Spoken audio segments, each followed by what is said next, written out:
Se rieron cuando heredó un cementerio de coches. Dijeron que no valía nada, solo hileras de metal oxidado y viejos fantasmas cociéndose bajo el sol de Wyoming. Pero desconocían la verdad oculta bajo el polvo. Porque dentro del desguace de Red Hollow se escondían historias. Historias de supervivencia, de segundas oportunidades, de personas que desaparecieron y nunca debieron ser encontradas. Lo que descubrió te dejará sin palabras.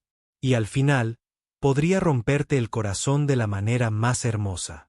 Pero antes de profundizar, dinos desde dónde nos ves. Nos encanta ver a nuestra familia global en los comentarios. Empecemos. El viejo Jeep Wrangler traqueteaba por el último tramo del camino de grava. Cada bache resonaba en el silencio como un tambor del pasado. Al volante estaba Margot Sinclair, una mujer de unos 40 años con una silenciosa resiliencia tallada en las arrugas alrededor de sus ojos. Su cabello castaño rojizo estaba recogido en un moño despeinado, y su camisa de franela colgaba suelta sobre un overol vaquero, ropa elegida por su funcionalidad, no por su moda.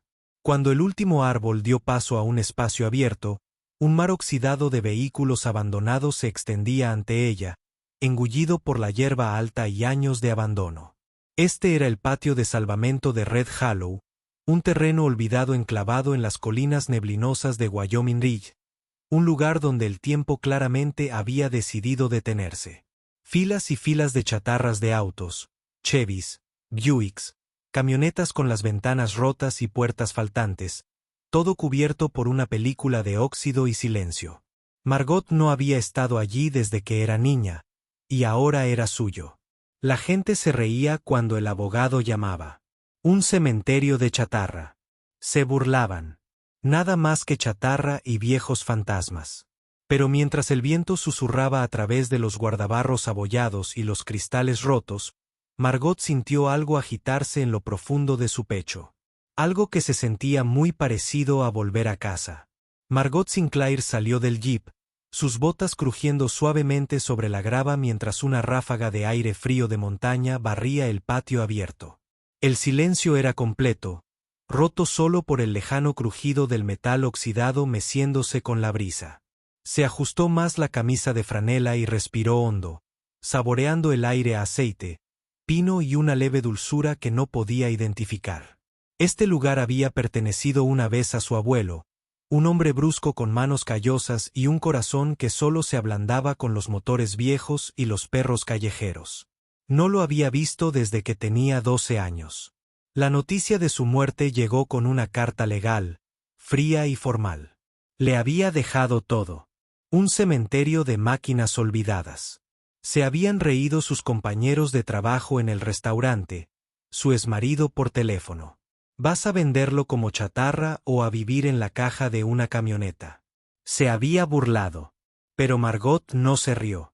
Recordó cómo se sentía sentarse en su regazo mientras conducía un Ford oxidado por el bosque detrás del patio. Recordó el olor a aceite de motor y tabaco de cereza. La forma en que silbaba bajo cuando estaba sumido en sus pensamientos. Recordó sentirse segura ahora, caminando entre los enormes cadáveres de autos. No se sentía loca por venir. Se sintió guiada.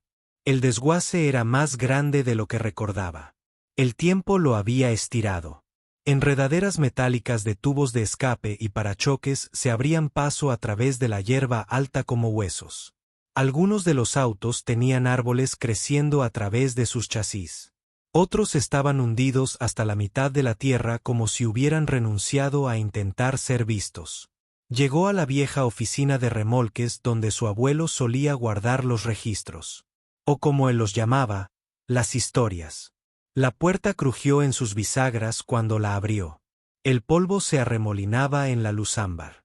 Todo estaba como había estado congelado en el tiempo, taza todavía en el estante. Una radio polvorienta posada junto a un libro de contabilidad desgastado y fotos. Tantas fotos clavadas en la pared. Se acercó. Instantáneas de caras sonrientes, niños levantando las manos grasientas, parejas posando frente a muscle cars restaurados, un joven soldado uniformado estrechando la mano de su abuelo frente a un jeep en agradecimiento. Hank pintado con aerosol en el capó. No eran clientes. Eran vidas. Gente a la que su abuelo había ayudado. La oficina olía a diésel, a papel y a algo viejo, cálido. Sobre el escritorio había un sobre con su nombre escrito en mayúsculas bien definidas. Margot. Le temblaron ligeramente los dedos al abrirlo. La carta era corta, pero pesada, con el peso de décadas. Chico, si estás leyendo esto, supongo que el óxido finalmente ganó. Sé que este lugar no parece gran cosa, pero tiene alma. Cada coche aquí tenía una historia. Algunos rotos, otros perdidos, otros huyendo de cosas para las que no tenían palabras. Arreglé lo que pude, pero aún quedan algunos. Siempre has tenido corazón para esto, incluso cuando no lo sabías. Hay uno que importa. Allá atrás, bajo las lonas, el Plymouth azul del 68. Está esperando. El abuelo Hank. Margot dejó escapar un suspiro tembloroso. Algo en su pecho se quebró un poco. Dobló la carta, se la metió en la chaqueta y se dirigió al fondo del patio. Tardó casi 10 minutos en encontrarlo. Una forma cubierta de lona escondida debajo de un toldo derrumbado, oculta tras una pared de cajas de camioneta y ejes oxidados. Tiró de la lona lentamente, la tela rígida y deshilachada. El azul brillaba tenuemente bajo la mugre.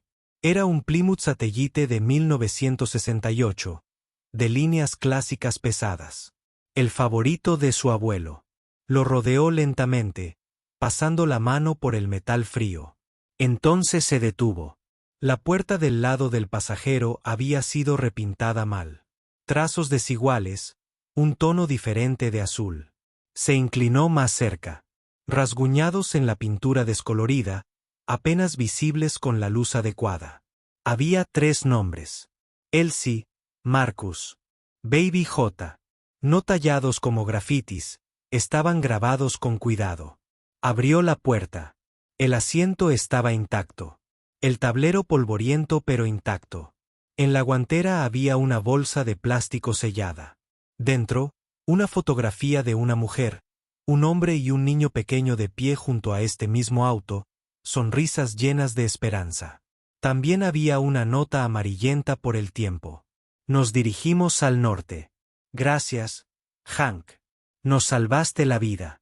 Margot apretó la foto contra su pecho. El patio no era solo un negocio.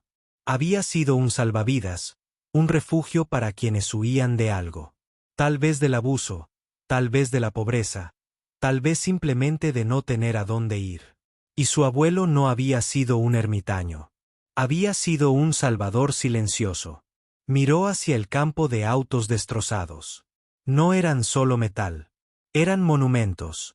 Y ahora la misión era suya.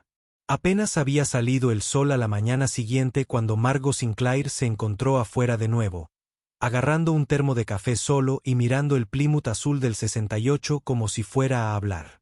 La niebla se había asentado baja y densa sobre Red Hollow, engullendo las partes superiores de las pilas de autos oxidados en un silencio brumoso.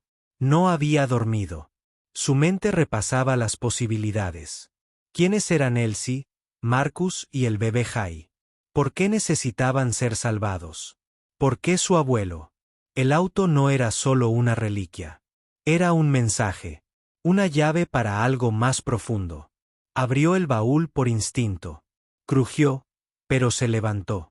Dentro, bajo una lona doblada y una rueda de repuesto, había una caja de metal. Sencilla, cerrada con llave, pesada. Margot tragó saliva. Su abuelo había sido de la vieja escuela.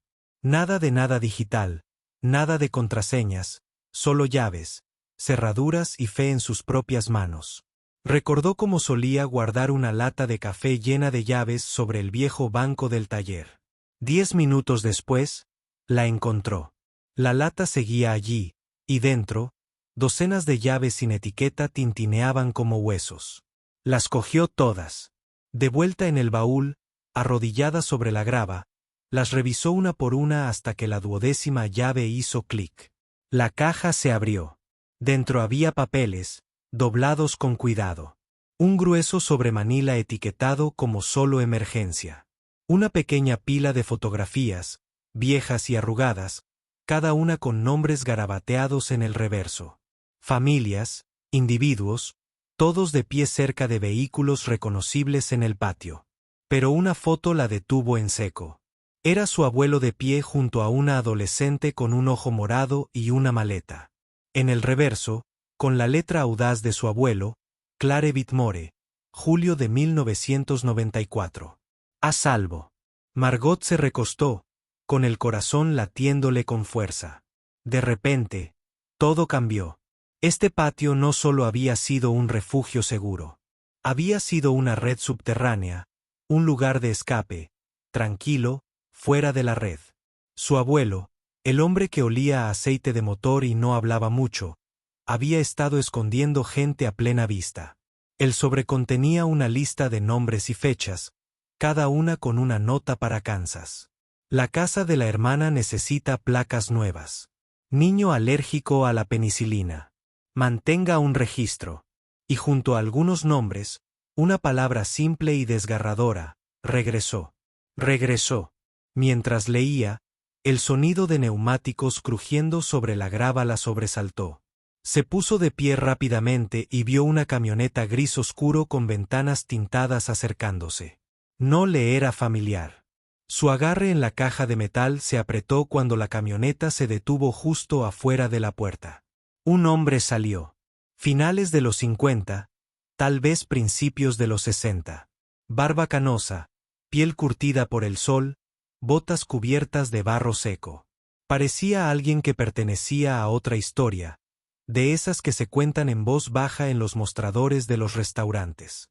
No sonrió, no se acercó de inmediato, solo miró lentamente el patio, como si fuera un sueño que no se hubiera atrevido a revivir. ¿Eres la chica Hanks?, preguntó con la voz ronca como la grava bajo los pies. Margot asintió con cautela. Nieta. Falleció hace unos meses. El hombre asintió una vez. Supuso. Soy Ray Bond. Miró más allá de ella, hacia el Plymouth azul. Dijo que si alguna vez le pasaba algo, que pasara por si acaso. Margot dudó. ¿Por si acaso qué? Ray dio un paso adelante, sacando una foto desgastada del bolsillo de su abrigo. Se la entregó. Era la misma foto que acababa de ver. La chica del ojo morado. Claire, es mi sobrina, dijo en voz baja. Desapareció a los 17 años. La policía dijo que se fugó con un novio. Pero yo lo sabía mejor. Su padrastro era un desastre. Hank la sacó. Nunca volvimos a saber de ella, pero me dijo que lo había logrado. Margot sintió que las lágrimas le escocían inesperadamente. Le mostró la foto que había encontrado en la caja. Ri la miró como si fuera a desaparecer si parpadeaba. Salió. Susurró. Ri tragó saliva con dificultad. Gracias a Dios. La miró. ¿Dejó un registro? ¿Una lista? Le entregó el sobremanila. Está todo aquí. Nombres, lugares. Creo que tu tío ayudó a más gente de la que nadie imaginaba. Ri volvió a mirar el patio, con la emoción creciendo en su rostro, pero la mantuvo contenida. Querrán saberlo. ¿Conoces a los demás? No soy la única que nunca dejó de preguntárselo. Margot asintió lentamente. Ya no estaba en un cementerio. Estaba en un santuario, un lugar lleno de segundas oportunidades, enterrado bajo el óxido y el silencio. Y ahora las historias necesitaban ser contadas. Esa noche, Margot no pudo dormir. Sentada al borde de la caravana de su abuelo, la luz del porche proyectaba un cálido resplandor ámbar sobre el desguace. No, ya no era un desguace. No para ella. Era algo más. Algo sagrado. La caja yacía abierta a su lado.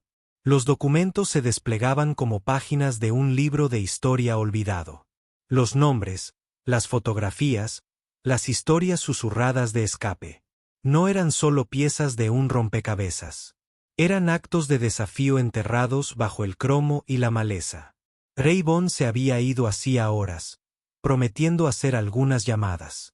Había otros como él, personas que se habían aferrado a preguntas durante décadas. Ahora Margot tenía las respuestas. Miró fijamente hacia la oscuridad donde una vez los faros parpadearon al amparo de la noche, donde personas sin otras opciones encontraron refugio. Su abuelo nunca se lo había contado a nadie, ni siquiera a su madre. Se había llevado este secreto a la tumba, y de alguna manera sabía que ella sería quien lo descubriría. A la mañana siguiente, Margot tiró de la pesada cadena de la puerta principal y la abrió de par en par. No sabía exactamente por qué.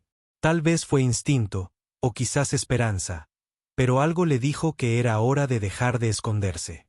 Preparó café, barrió el polvo de la vieja oficina y colocó las fotos sobre el escritorio como si fueran piezas de museo. Por primera vez, miró cada rostro. De verdad. Había dolor, sí, pero también alivio, gratitud, vida. Alrededor de media mañana, llegó el primer coche. Un viejo Subaru. La pintura estaba descolorida. El parachoques delantero estaba sujeto con cinta adhesiva. Una mujer salió. Tenía unos 50 años, las mejillas agrietadas por el viento y los ojos demasiado abiertos. Sostenía una fotografía en la mano. ¿Tú, Margot?, preguntó. Margot asintió. ¿Puedo ayudarte? La mujer le entregó la foto. Era una de las instantáneas de la caja. Un niño pequeño de pie junto a una camioneta roja con un oso de peluche en la mano. La mujer señaló al niño. Ese es mi hermano. No lo he visto desde que tenía 12 años. Encontré una publicación en internet. Alguien mencionó a tu abuelo. Dijo que ayudaba a la gente. Margot se quedó sin aliento. Le indicó a la mujer que entrara y colocó las fotos. En cuestión de minutos, encontraron una coincidencia. Una foto diferente del mismo chico, un poco mayor, sonriendo junto al Plymouth. A la mujer le temblaban las manos. Lo sabía. Sabía que no había desaparecido sin más. Se lo habían llevado por una razón. Se le quebró la voz. Estaba a salvo. Al mediodía, habían llegado 3 personas más. La noticia se extendía por las redes sociales. Susurros, mensajes privados y foros polvorientos donde los casos sin resolver aún atormentaban el corazón de la gente. Llegaron con fotos, preguntas, cartas a medio escribir y nunca enviadas. Uno a uno, Margot los recibió. Uno a uno, encontraron un cierre. Al final de la semana, la vieja oficina estaba llena. Raybon regresó con su sobrina, Clare Whitmore, que ya no era la adolescente destrozada de la fotografía. Clare, ahora trabajadora social en Oregón, trajo consigo una lista de otras personas que habían recibido refugio, se habían salvado y habían seguido viviendo tranquilamente, anónimamente y con gratitud. Pero Clare no vino solo a dar las gracias. Ella vino con una petición. «Tienes algo aquí, Margot», dijo, con voz tranquila, pero decidida. No solo un patio lleno de recuerdos, un santuario. Y todavía hay gente ahí fuera que necesita lo que este lugar una vez fue. Margot la miró. ¿Te refieres a reabrirlo? No como un desguace, respondió Clare. Como un refugio, un espacio de transición. Tranquilo, apartado, como lo hizo tu abuelo, pero esta vez con protección, con respaldo, con un propósito. Margot sintió que se le cortaba la respiración. La idea era enorme, aterradora, hermosa. Esa noche, recorrió el perímetro del patio bajo la luz de una luna pálida.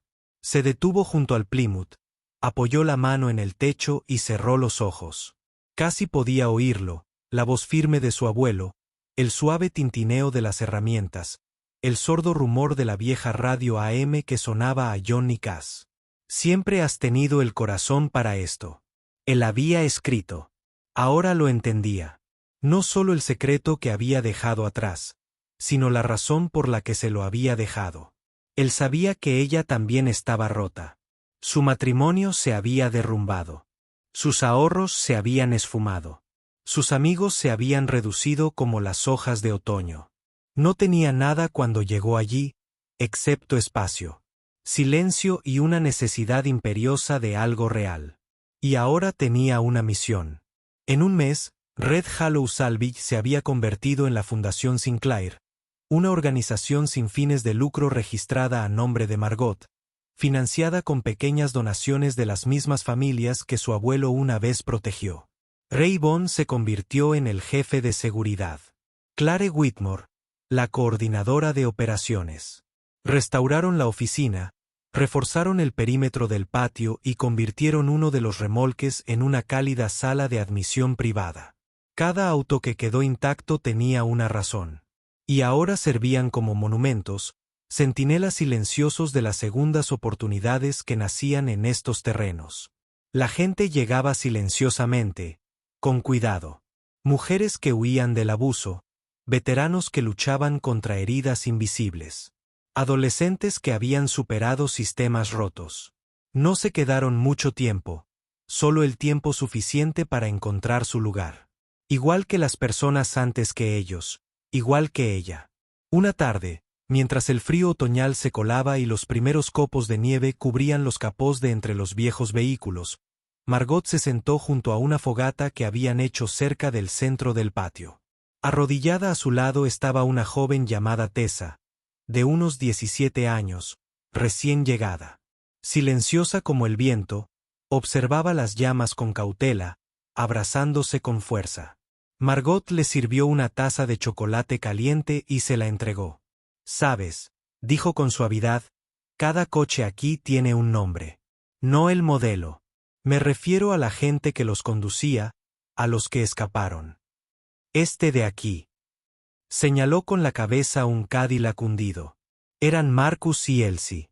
Y el bebé Jay. Los labios de Tessa se crisparon. «Te lo estás inventando». Margot sonrió suavemente. No. Encontró sus nombres garabateados en la pintura. Se fueron en mitad de la noche. Condujeron hacia el norte. Enviaron una postal 3 años después desde Nueva Escocia. Todavía la tengo en la oficina. Tessa dio un sorbo a su chocolate caliente, entrecerrando los ojos con curiosidad. Lo lograron. Margot miró hacia el patio y vio las estrellas que empezaban a atravesar las nubes sobre las montañas. Lo lograron, susurró. Y ahora también lo haría Tessa. La nieve llegó temprano ese año. Red Hollow estaba cubierto de blanco a finales de octubre, convirtiendo los esqueletos de viejos coches en siluetas suaves y brillantes. Donde el óxido una vez gritó de decadencia. La nieve ahora susurraba de silencio. Paz.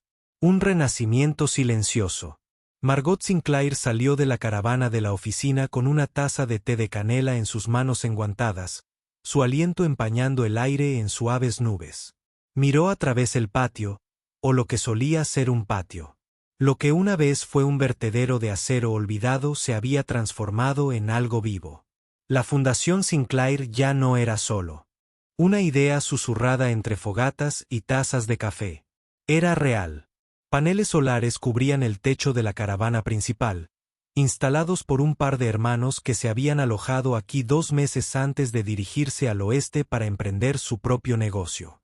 Un invernadero improvisado con ventanas recuperadas y marcos de repuesto se alzaba detrás de la vieja carrocería del autobús, cultivando espinacas de invierno y zanahorias bajo lámparas de calor alimentadas por un generador silencioso. El Cadillac, donde Marcus, Elsie y el bebé Jay habían dormido, se había convertido en un monumento conmemorativo, con las puertas soldadas y el interior conservado con esmero. Una placa de latón ahora decía, a quienes condujeron hacia la esperanza. Había empezado con historias, ahora tenía estructura. Margot se sentó en el escritorio de madera recién restaurado de la oficina. La madera había sido lijada, teñida y pulida, los cajones ya no se atascaban y la calefacción zumbaba suavemente bajo sus pies. Clare Whitmore entró, con las mejillas sonrojadas por el frío y una carpeta bajo el brazo. «Un gran día», dijo Clare, sacudiéndose la nieve de los hombros. «Otro más». Margot sonrió, bebiendo un sorbo de té. Clare arqueó una ceja. «Estamos finalizando las subvenciones de transporte. Si se aprueban, Podremos traer hasta 12 familias de otros estados el próximo trimestre. ¿12? Repitió Margot, con la voz apenas por encima de un susurro. Clare asintió. Construiste algo, Margot, algo que importa. La gente lo ve. Margot miró la pared detrás del escritorio. Docenas de fotos estaban clavadas allí, ya no de vehículos oxidados, sino de rostros, algunos sonrientes, otros solemnes. Todos cambiados. Eran personas que habían pasado por Red Hollow sin ningún otro lugar a donde ir y se habían ido con algo que nunca esperaron encontrar. Seguridad. Dirección. Casa. Más tarde esa tarde, llamaron a la puerta. Raybon estaba afuera, envuelto en un abrigo grueso, sosteniendo una carta. Tenía la barba escarchada, y Kaiser, el perro rescatado que habían adoptado hacía 3 semanas, permanecía leal a su lado, moviendo la cola lentamente. Esto venía en la caja de P.O., dijo Ri, entregándole el sobre. Sin remitente. Margot lo abrió con cuidado. Dentro había una nota escrita a mano en papel desgastado. La caligrafía. Temblorosa pero legible. Estimada señorita Sinclair, no sé si me recuerda. Me llamo Jonah. En el 97, era el niño tonto que llegó con una guitarra robada y una mano rota. Su abuelo me dejó quedarme 2 semanas. Me alimentó, me curó la mano y me dio un abrigo de segunda mano que todavía uso. Llevo 12 años limpio. Tengo esposa, una niña llamada Daisy y doy clases de música en una escuela secundaria en Ohio. Escuché lo que está haciendo. Solo quería. Di gracias. Estás manteniendo el motor en marcha. Jonah Margot parpadeó rápidamente y dobló la carta. A veces el pasado susurraba. A veces se extendía a través de décadas con brazos llenos de gracia. Esa noche encendieron una fogata en el nuevo pozo de recolección, un círculo de llantas de camión y ladrillos reutilizados que se había convertido en el corazón no oficial de la fundación. Tessa se sentó de nuevo junto a Margot, abrigada con un abrigo de segunda mano y sosteniendo un tazón de sopa humeante. ¿Crees que me dejarán ayudar en el invernadero mañana?, preguntó, con la voz más firme que antes. Creo que estarás a cargo del invernadero para la primavera, dijo Margot, dándole un suave codazo en el hombro. Frente a ellos. Ri le estaba enseñando a un niño pequeño a partir leña mientras Clare leía en voz alta un viejo diario que habían encontrado escondido en la guantera de un Ford Fairlane. El jardín estaba lleno de vida, de risas, de sanación, y por primera vez en mucho tiempo, Margot sintió que estaba exactamente donde debía estar. Miró las estrellas que se asomaban por el nubes que se disipaban. El mundo exterior quizá nunca comprendiera el poder de lo que estaban construyendo allí. Quizá todavía lo llamaran un desguace, un montón de chatarra, un lugar sin futuro. Pero Margot sabía la verdad. La esperanza no siempre se ve como torres de cristal y planes perfectos. A veces se ve como metal oxidado, techos nevados y la mirada cálida de alguien a quien le han dado una segunda oportunidad. Y a veces comienza con una carta y una chica lo suficientemente loca como para responderla. El día empezó con viento. No solo una brisa, sino el tipo de viento que parecía tirar de los huesos de la tierra, haciendo vibrar viejos tapacubos, susurrando a través de parabrisas agrietados y silbando bajo como un recuerdo que intenta liberarse. Margot Sinclair estaba de pie en el tejado del invernadero, asegurando un panel suelto antes de que llegara la tormenta. Sus guantes estaban rígidos por el frío, su mirada enfocada, pero su mente estaba en otra parte. Era el aniversario. 1 año desde que heredó el desguace. 1 año desde que entró en una vida que nunca imaginó y encontró una versión de sí misma que creía había desaparecido hacía tiempo. Era capaz, compasiva, completa. Pero nadie le había dicho que curar a otras personas a veces reabriría sus propias heridas. De vuelta en la oficina, un pequeño paquete la esperaba sobre el escritorio. Sin nombre, sin remitente, solo 2. Margot escribió en la parte superior con rotulador negro. Dentro había un pequeño coche Matchbox rojo. Un Plymouth del 68, idéntico al real que había fuera del coche, donde Marcus, Elsie y el bebé Jay habían escondido sus esperanzas, garabateado sus nombres y se habían alejado hacia la libertad. Debajo del coche de juguete había una nota doblada. Me llamo James. No espero que me recuerdes. Yo era el bebé Jay. Mis padres me hablaron de tu abuelo. Ambos ya fallecieron, pero encontré la foto. Y te encontré a ti. Gracias por salvarles la vida. Voy a traer a mi hija de visita. Quiero que vea dónde empieza la esperanza. Margot apretó la nota contra su pecho. Las lágrimas brotaron antes de que pudiera contenerlas. No estaba preparada para este tipo de gratitud. Llegó como una ola, repentina, innegable y demasiado grande para sujetar. No había hecho más que abrir una puerta, pero de alguna manera se había convertido en la guardiana de sus historias. James y su hija nena llegaron al día siguiente.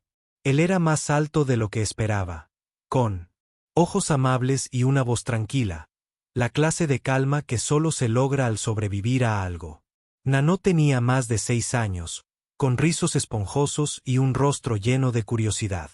Caminaba por el patio como si estuviera entrando en un cuento de hadas. Cuando llegaron al monumento de Cadillac, James se quedó paralizado.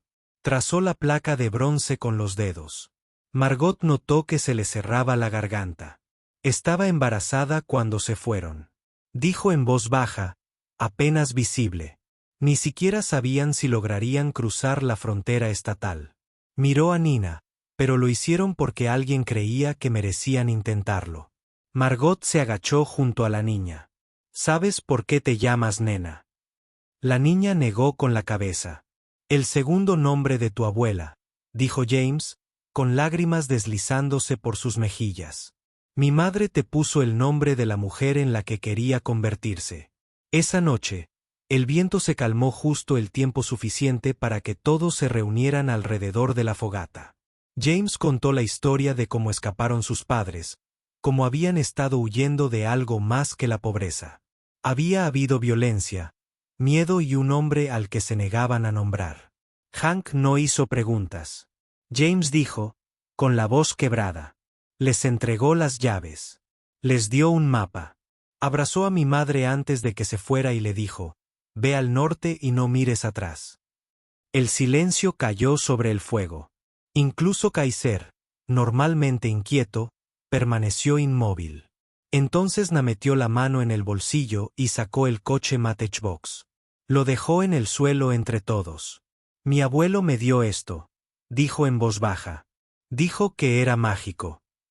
Raybon, que había permanecido en silencio todo el tiempo, se acercó y empujó el coche con un dedo calloso.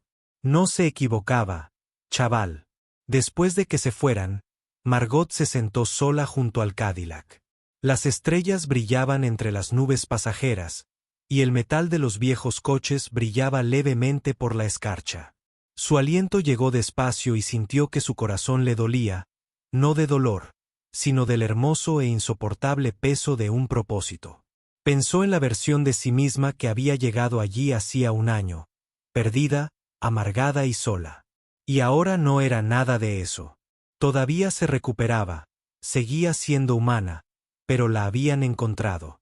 Más tarde, al cerrar la oficina por la noche, se detuvo junto al viejo teléfono de disco montado en la pared, el de su abuelo. Levantó el auricular y se lo llevó a la oreja. No había tono demarcado. No lo necesitaba. Oye, abuelo, susurró. Miró a su alrededor las fotos, los nombres, las paredes que una vez solo habían albergado óxido y silencio, y ahora llevaban el latido de 100 segundas oportunidades.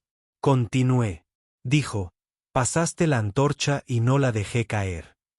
Sonrió entre lágrimas. Todavía estoy en marcha. Sucedió un jueves por la mañana. El cielo era suave y azul. El tipo de azul que te hacía creer, aunque fuera por un instante, que el mundo podría estar bien. Margot Sinclair estaba en la cima de la cresta, con vistas a la tierra que una vez la hizo sentir pequeña. Debajo de ella, los coches se encontraban en sus silenciosas y oxidadas filas, ya no símbolos de decadencia, sino de resiliencia. No estaba sola. Detrás de ella se encontraban 27 personas, algunas mayores, otras jóvenes, algunas con la mirada cansada, otras con una esperanza renovada latiendo bajo la superficie. Eran supervivientes, vagabundos, almas que habían pasado por este extraño santuario y se habían marchado diferentes a como vinieron. Y hoy todos habían regresado. Clare Whitmore lo había sugerido. Una reunión, había dicho, algo para honrar lo que se ha construido, lo que aún se está construyendo. Ri lo llamó el regreso a casa. Tessa lo llamó el comienzo.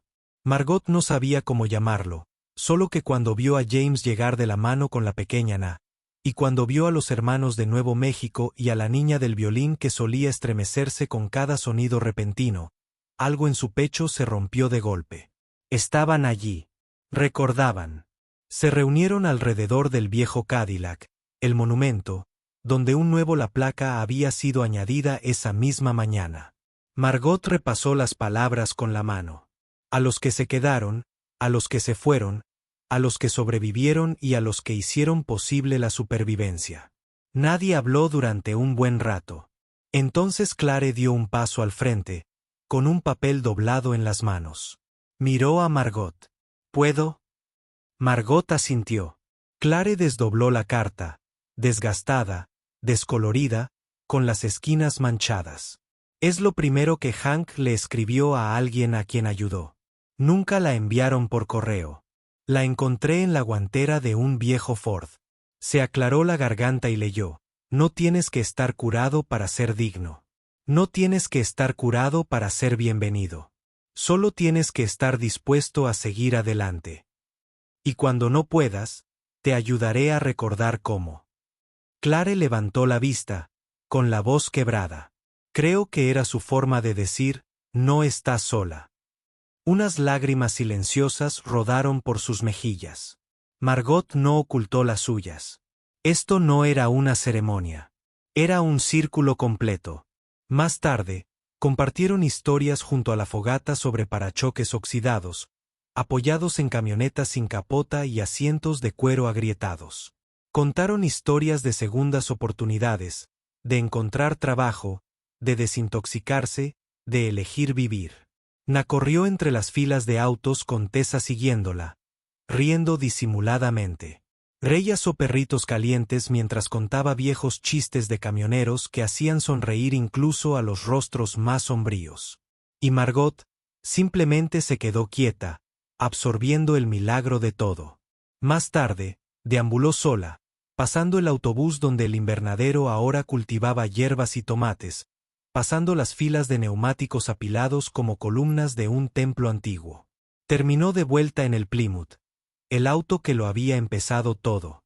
El metal estaba más frío ahora. Las letras, Elsie, Marcus y el bebé Jay apenas se veían bajo el sellador transparente que habían añadido para proteger la talla, pero el significado no se había desvanecido. De hecho, se había profundizado a medida que el sol comenzaba a ocultarse y el cielo se tornaba de un cálido dorado miel. Margot regresó a la reunión. Tessa le entregó una guitarra. Pensamos que tal vez dirías algo. Margot la sostuvo un momento, insegura, y luego se sentó. No conocía una canción, pero sí una historia. Su voz era suave al principio. Vine aquí hace un año, comenzó, pensando que heredaba un patio lleno de cosas rotas. Miró a su alrededor. Y lo era, pero no eran coches. Una risa silenciosa recorrió la multitud. Agridulce saber que estaba rota. Dijo, todavía no lo sabía, pero lo era. Y este lugar, este cementerio, no me arregló. Sonrió, con la voz entrecortada. Me permitió arreglar a los demás primero. Y al hacerlo, me devolvió a mí misma. Silencio. Luego aplausos. No del tipo fuerte y estruendoso, sino del que empieza despacio desde el pecho, del que se siente como amor. Esa noche, mientras las estrellas florecían en lo alto y las últimas brasas del fuego brillaban, Margot se sentó junto a Clare, Rey y Tessa. Sus manos rodeaban una taza de chocolate caliente. Miró al cielo oscuro y susurró, Ahora lo entiendo, abuelo. Rey la oyó. ¿Qué es eso? Margot sonrió entre lágrimas. Porque nunca te detuviste. Porque nunca dijiste una palabra. No se trataba de ser vista. Miró al otro lado del campo, a los remolques brillantes, las risas, las luces parpadeando a través de la niebla. Se trataba de asegurarse de que alguien más pudiera hacerlo. Margot Sinclair no solo heredó un cementerio de coches. Heredó la oportunidad de continuar un legado silencioso de bondad. Su abuelo Hank no salvó el mundo con ruido o gloria. Lo salvó a un fugitivo, a una madre asustada, a un adolescente perdido a la vez en silencio, sin agradecimientos. Los mayores actos de amor suelen ser los que nadie ve. Su historia no se trata de rescatar a otros. Se trata de convertirse en alguien que cree que las personas rotas aún merecen estar a salvo. Y que tal vez podamos ser el lugar donde la esperanza comience de nuevo. La mujer que una vez llegó con nada más que dolor y una llave de un depósito de chatarra se había convertido en la guardiana de un santuario que dijo sí a aquellos a quienes el mundo abandonó. Porque para Margot y para quienes siguen, las cosas rotas no están destinadas a ser desechadas. Están destinadas a ser reconstruidas con amor. Fin. A continuación, 2 historias más poderosas esperándote. Haz clic para seguir creyendo en el bien y suscríbete si crees que nadie está demasiado perdido para empezar de nuevo.